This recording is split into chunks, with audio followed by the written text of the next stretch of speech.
Talk about moving from driving your own car, your little Mercury, and getting that opportunity to race for Bud Moore. Yeah. In the 15. Yeah, well, I was 73, and I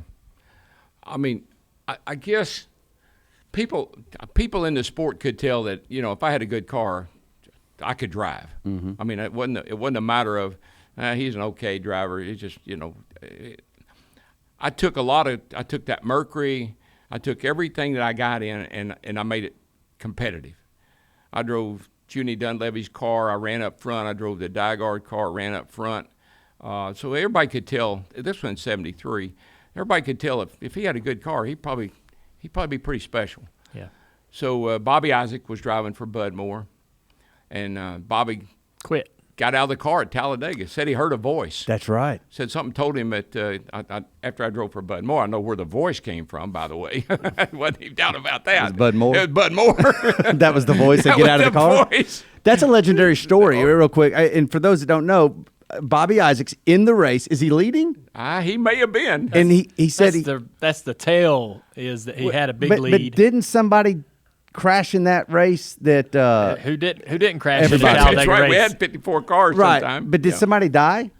May have been Tiny Lund. I don't know. It could have been. It was along that period of time. Yeah. But anyway, he But said he heard a voice during the race. Yeah, Yes. and he just got out and parked it. And never raced again? Well, he raced at Hickory. Man, I think that's where he had a heart attack at Hickory. So you were the so the Bud Moore ride, you were the next driver. Bud and I were buddies. I was friends with everybody. I had to. Back in the day, you had to be friends with everybody because you had to borrow something. But this is a big deal. Like Buddy's car was a competitive ride. Yeah. This is a big deal for you. Yeah. Well, here was what I kind of figured out as time goes by. Bud was running a 351 small block against. Yeah. God only knows how big those motors were. Yeah. They were racing against Hemis and 427s, and they were restricted to try to make the small block competitive. And at some tracks, that car may have had a slight advantage, but not at all the tracks. But I didn't know that. Hell, I'm supposed to win every race. That's all I know. That's a winning car. That's a winning car owner. Mm-hmm. I'm supposed to win every race. So, but anyway, Bud called me, and it was kind of hard because it was 73, and I was just getting my act together, and I had Jake and I had Robert. I had a lot of stuff at their shop, at Robert's shop, and Bud wanted me to drive his car, and I thought, man, I don't know. Do I want my name on the front of the check or do I want my name on the back of the check? I couldn't make up my mind, but I figured the back was a lot better than the front. So I went and drove his car for 8 or 10 races, and I wrecked every week. You did? I don't think it didn't go good. It didn't go well at all. I went to Darlington. I think I could qualify really well. Qualified front row at Richmond, wrecked, caused a big crash, big fire. Went to Darlington. Why would you reckon? Was it you or was it just the car handful? Or? Way over my head. Really? I just didn't have I didn't know. When you're a rookie, you don't know what you don't know. Well, if I didn't realize that I had a small motor, they had a big motor, and they probably were better than me. But if Bobby Allison ran at Richmond, for instance, if he ran a 18 flat, I was supposed to run a 1790, and so that's kind of how I approached it, and I went at it all wrong. And Bud and I were I liked Bud a lot. We were good friends, and I was going to drive for him in 74, but George Former came along, and he had some money, and I didn't have any money, and Bud said, look, I got to go with the money. I got to go with the RC Cola deal, and so I was back to my car. So, yeah, and that didn't work out too well for Bud either. No, it didn't. No. Maybe the voice knew what was coming. I think Maybe the voice actually knew a lot more about this situation than anybody else did. Maybe. Hey, Bud was a piece of work. Now, I went to Darlington. The first time I drove his car, the Southern 500, and it's hot. Oh, it must have been 120 degrees. And tongue, he said, let me tell you something, boy. Don't go in that third turn, which is the first turn now. He said, don't go in that third turn on the outside of anybody. You just fall in line, get behind us. Don't go in that turn on the outside of nobody. I said, okay, I won't. And so we start the race. I think I started fourth. Bobby was here. I was on the outside.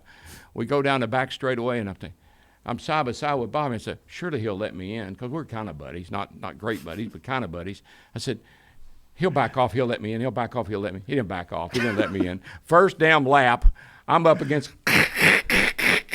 tore the whole right side out of the car on the first lap of the race. After you had been told. And it went way south after that. It wasn't a good day at all. So what happens after you're done driving Bud's car? You get back in. You got your own car. Yeah. You keep running it, right? You win Nashville, your first race. When was that? 74, 75? 75. 75? Yeah. So how did you win that race? How did that happen? Well, I mean, I know you're good there. yeah. Well, I always figured if you can't win, that's my home track. Nashville Fairgrounds. So I don't care what kind of car you're racing there. I ran a USAC race there, and I won it. ASA, I'd won everything. So if you can't win at your own track, how are you ever going to win anywhere else? And ironically, Cale Yarborough had the best car. I mean, Cale was short. What car are you driving? Where'd you get this car? We built it. It was a Hudson Pagan Brand car. new. Yeah, I'd say it was probably a new car. Robert G. put the body on it. Robert did all the work on it. In the Victory Lane photo, you talked about a guy named Darrell Cruz. Yeah, Big Cruz. He's in there with you. Yeah. Your brother, Michael's in there. Yeah, he's standing down the left front corner down Tiny there, little curly Michael. hair, Are you looking at No. it? I just remember by Yeah, but that was my first one. And why it was so special, it was on Mother's Day weekend, and it was at Nashville, and so a lot of my friends, and I'm a local hero, so Right. I beat all the big guns come town, I beat them, and so that made me even a bigger hero. But what was special about that race, and my grandmother, and she's in that picture, Granny and Pappy, they were the first race I ever went to when I was 6 years old. I went with my grandmother, and I sat in the grandstand with her, and she was a pistol. She reminded me of a little banty rooster. She about 5 foot tall, smoke a cigarette and drink a cup of coffee, and cuss like a sailor. I grew up.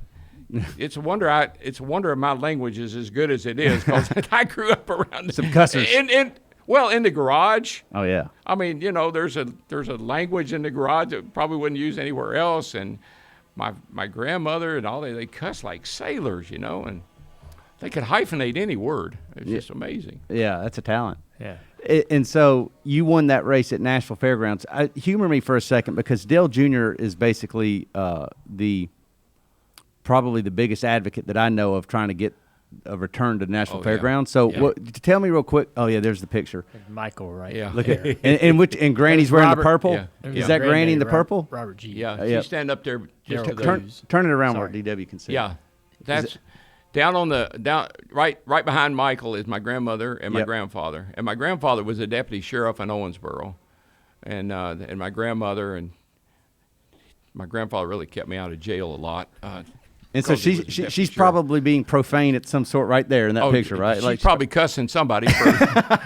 That's what my grandfather told me when I was 6 years old. He called my mom. He said, "Can DW go to the race with Granny?"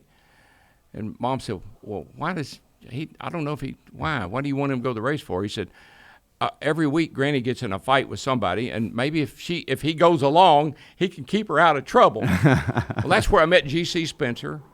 And that's how I was a big G.C. Spencer fan. Like, he likes Jimmy Means. I like G.C. Spencer.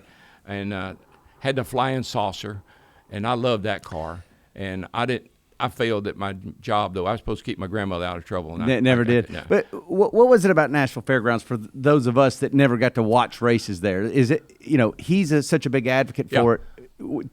Describe Nashville Fairgrounds driving there, in a simple way. Yeah, I think what Nashville, it's a lot like maybe Richmond is today. It's fast. It's a pretty fast racetrack. You have to have some skill to get around there. And I think those combination of those pretty long straightaways and pretty sweeping turns, I always felt like if you could win there, you could win anywhere. Is that right? It's just that kind of a hybrid racetrack. It's a little bit of this, a little bit of that, and you had to handle, you had to do this, you had to do that, and you had to know how to get around that joint. So when you win your first cup race in the NASCAR circuit, you, that's a dream. Oh, yeah. Things were so different back then. It was such a different sport. It wasn't this sort of national sport. It was really regional and all, but still, this is your dream come true. Yeah. Are you feeling that while you're sitting in Victory Lane in that picture? You're sitting on the hood of that car. Yeah. Are you thinking in your mind, I can't believe I just beat Cale Yarborough, Bobby Allison, Richard Petty?